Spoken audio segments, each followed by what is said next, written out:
प्रिय विद्यार्थियों, आज का हमारा प्रकरण है पृथ्वीराज रासों की प्रवृत्तियाँ। इससे पूर्व के भाग में हमने वस्तुगत प्रवृत्तियों का अध्ययन किया है। आज हम पृथ्वीराज रासों की भावगत एवं शिल्पगत प्रवृत्तियों का अध्ययन करेंगे। वैसे तो काव्य के प्रिय विद्यार्थियों दो पक्ष माने गए हैं, कला पक्ष और भाव पक्ष, जिसके आधार पर किसी भी काव्य ग्रंथ का मूल्यांकन किया जाता है। तो आज हम इन दो पक्षों के आधार पर पृथ्वीराज रासों का अध्ययन करेंगे।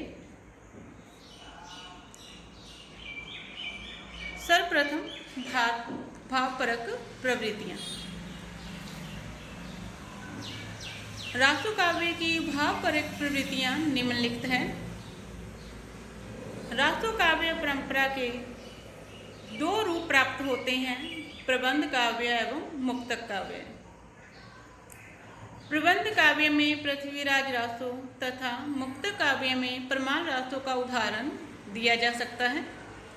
इन दोनों प्रकार की रचनाओं में कवियों ने वीर रस का सर्वाधिक निरूपण किया है।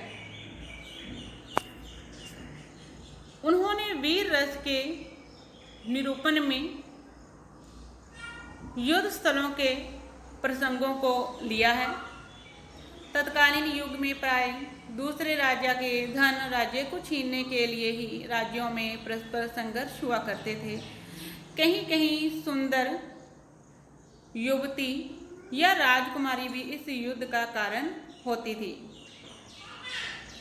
इस प्रकार के युद्धों का वर्णन करते समय कवियों ने अपने राज्य में उसकी सेना की वीरता का चित्रण करके अपने काव्य को वीर रस से सरोबार कर दिया। द्वितीय भावगत प्रवृत्ति है श्रृंगार रस का निरूपण। आदिकालीन रासो काव्य परंपरा के अंतर्गत मुख्यतः वीर रस एवं श्रृंगार रस को काव्य का आधार बनाया गया है। इन्हीं के आधार पर रासो काव्यों की रचना की गई है। रासों में कवियों ने श्रृंगार रस का भी मन लगाकर निरूपण किया है। तत्कालीन युग में कभी कभी अनिंद्य सुंदरी को प्राप्त करने के लिए राजाओं में युद्ध छिड़ जाया करते थे। अतः भाट कवियों ने अपनी रचनाओं में राजाओं की भोग विलास के साधन के रूप में नारी सौंदर्य का वर्णन किया है।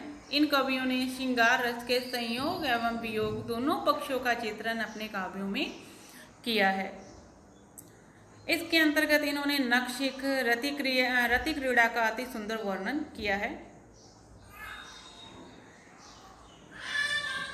रासो काव्य में वियोग श्रृंगार का वर्णन करते समय कवियों ने मुख्यतः नायिका की मनोदशा का अधिक चित्रण किया है। इसका मुख्य कारण यही है कि तत्कालीन सामंती युग में राजाओं के लिए बहुपत्नी प्रथा स्वीकार्य थी।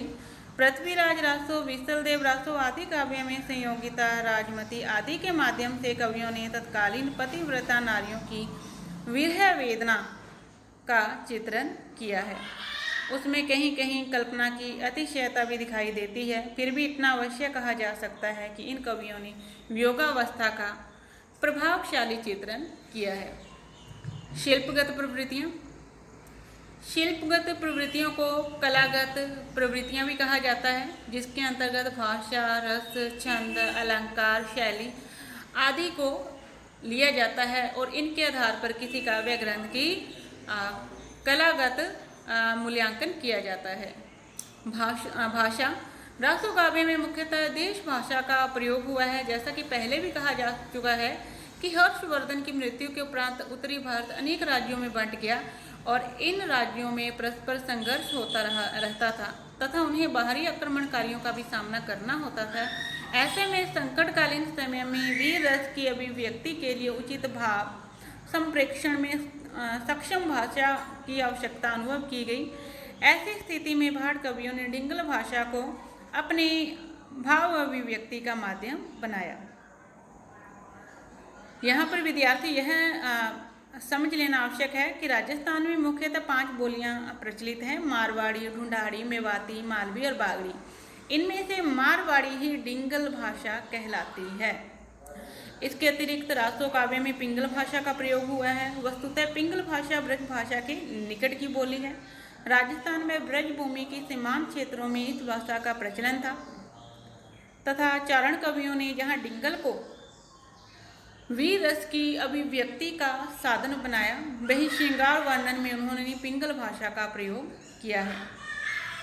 काव्य रूप, यद्यपि रासो काव्य में प्रबंध काव्य मुक्त काव्य दोनों ही मिलते हैं, फिर भी इसमें अधिकांशतः प्रबंध काव्यों की रचना हुई है। प्रबंध काव्य से तात्पर्य होता है कि किसी महानायक के जीवन से मृत्यु तक की संपूर्ण कथा को सर्गों के में विभक्त करना, जिसमें एक नायक और एक समयकाल, इन सभी को इसके अंतर्गत लिया जाता है।